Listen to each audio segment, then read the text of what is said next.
Hey, I finally took a longer trip on the FJR1300. Well, longer in terms of the highway. I was heading out to East Texas to see my buddy Mike and do some hot guy stuff. Well, I can't show that. Cool guy stuff. Just stuff. This was the first substantial trip. Granted, I've been on the bike for 4-hour stints pretending to be the wannabe motor vlogging, I like to adventure rider that I am in my heart, but that's more getting lost with benefits. Following various pretty shiny lights beckoning you down the next alleyway until you're far from home and very scared. Who is that man? What is he doing? And why is his hand on his pants? This was a straight shot on the rough and tumble highways of Dallas. There's Mad Max style Altimas, raised trucks sporting lowered IQs, texters, that one lady doing her makeup, and all of them have guns in the heat, so they're not happy about it. I've been commuting on this bike for the better part of 2 months now, and had become very comfortable with the ins and outs. But as I left my house, I could feel this mounting little ball of nerves in my chest that wouldn't disperse as usual. Because usually you're on the bike, after 2-3 minutes, anything that's worrying you kind of fades off and slips away. No, not this. It was growing. It was horrible. I didn't know what to do with it. So I found myself talking through it and saying it wasn't a big deal. I've been on the highway before. Easy peasy. You do this in your sleep. Why are you freaking out? And then I saw it. The thing that would steal away the frail flutter in my heart. Okay, that's way too flowery for sure. It was a dude on his Harley, who I'm pretty sure I really worried, scarred, or something with my exceptional conversational skill set. I like it, dude. That's cool. Oh, the sissy bars are nice. You can tie a backpack to them. That's cool.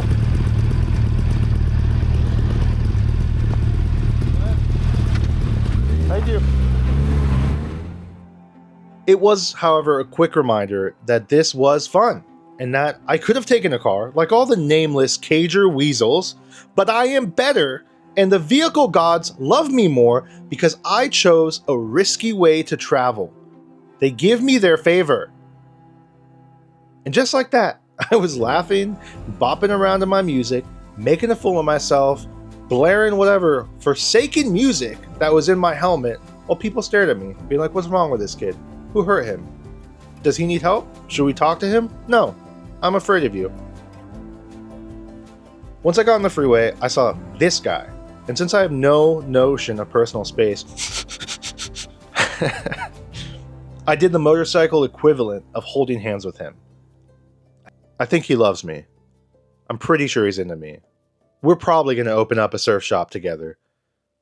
We leave our motorcycle friend, lover, whatever we are. I don't know. We really haven't talked about it. We're not trying to put a label on it. Whatever we are, we leave him for now. At this point, those nerves come careening back into my life, and I was really focusing on the distance between me and whatever car was in front of me. Just playing the moment they'd slam their brakes and I'd have to swerve to save my life and my pride, or more than likely what I was actually picturing was me going through the back window into the steering column and just exploding. Like catastrophic, big nuclear explosion, dead, die, you died, you're dead. Dead. But thankfully that never came, and then I relaxed, which is all this was. This day was just me getting like tense and tightened down and being like, I'm going to die. I'm already dead. And then relaxing and then just repeating that process. It was kind of crazy. Anyways, so I relaxed until this curve where I felt the tingles of fear all throughout my body. And again, clamped down, got tight, was like, oh, you know that little breath you take in where you're like, oh my gosh. And then your butthole tenses. Oh, that was too much. But then you're like, okay, I'm going to do the right thing and save myself so I don't die. Oh, and at this point, our friend has been kind of following in the back. He caught up to us, and I was going at a pretty good speed. And he had the same amazing idea as me because we mind melded, because we're one unit together in motorcycle glory at this point. We literally split a lane. Speaking of lanes, at this point, I go to switch and he's coming up on the right side because he did the same deal. And so I just slow down and I let him go, and he is gone. Just woo, woo, woo. And we say goodbye, friend, for now. That's foreshadowing. You get that? That was foreshadowing. After that, I missed my exit and did a little loopy. Oh my gosh, who are you? I'll get some help. And then I was finally back on the stretch of highway where I could stretch this thing's legs out. Damn, this is lame. Why? I spoke so soon. Oh man, I need to start lane splitting, but I am scared of legal things. You can't hurt me. You can't hurt me. Also, I know this guy is judging me. I would too. I hate myself. I love myself, but in this moment, I was like, why am I not like this? When I got up to the front, there was this accident, and I did say a dumb comment. It was kind of sassy, but I was also in the heat, dying. I think it was 96 or something. I was in all black, and I said this. Hey, you can't park there.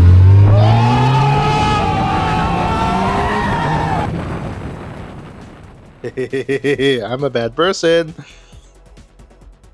Now it was just me and the open road. I was getting more comfortable wringing out these gears and pushing the bike.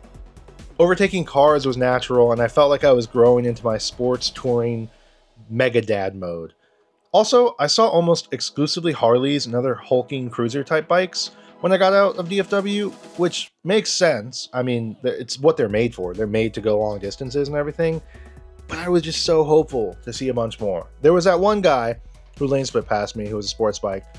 Other than that, just big old bikes. After a quick stop at Buc-ee's and a chicken fajita taco to restore my tired throttle wrist, it was, oh, you know what? Hold on a second.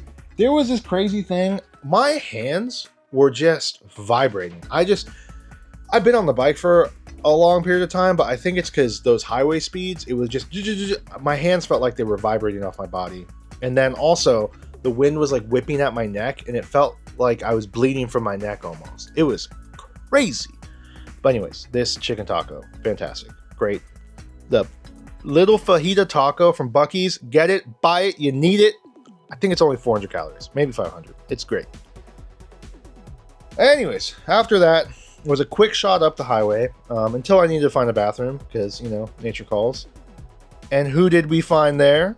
Oh my gosh, our motorcycle friend. And I said this to him. You passed the fuck out of me over there. I remember you. Yeah, I remember you too.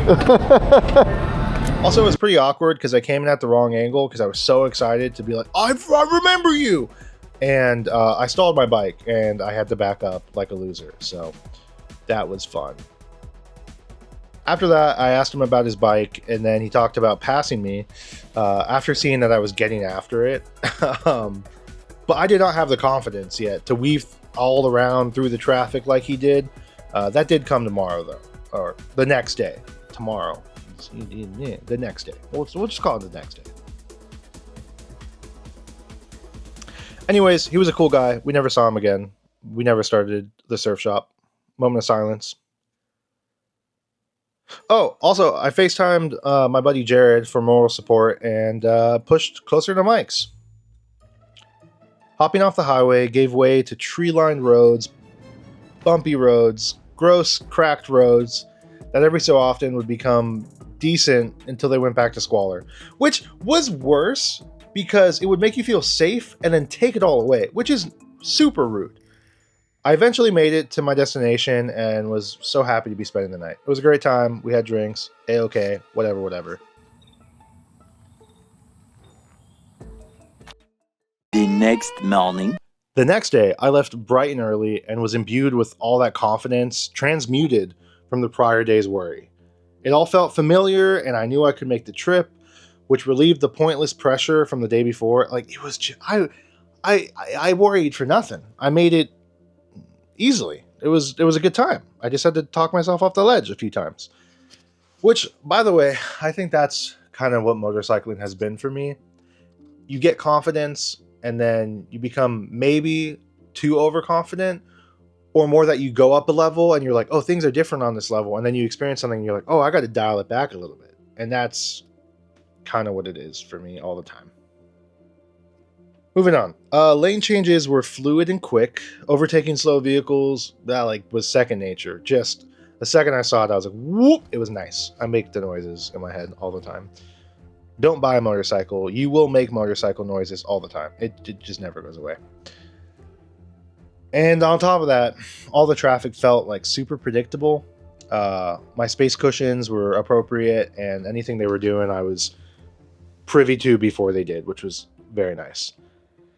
It's as if my brain had done all the work on the back end, and I was reaping the rewards that day.